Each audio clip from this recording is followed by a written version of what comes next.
আসসালামু আলাইকুম। আজকে দেখাচ্ছি অসম্ভব মজার কাঁকড়া মাছ ভুনা।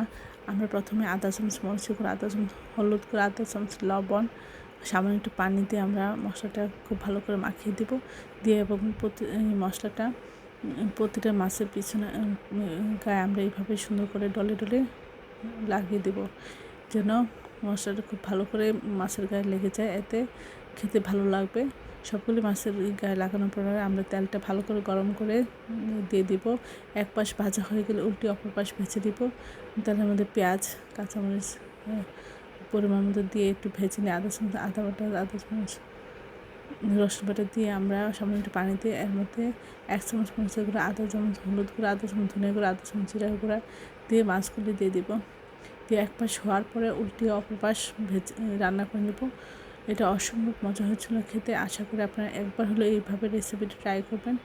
সবাই আমার চ্যানেলটি লাইক এবং শেয়ার দেবেন, সাবস্ক্রাইব করবেন এবং প্রিয়জনকে বেশি বেশি করে শেয়ার দেবেন। এভাবে রান্না করলে সবাই মাছ খেতে যাবে। আশা করি এই রেসিপিটা একবার হলো ট্রাই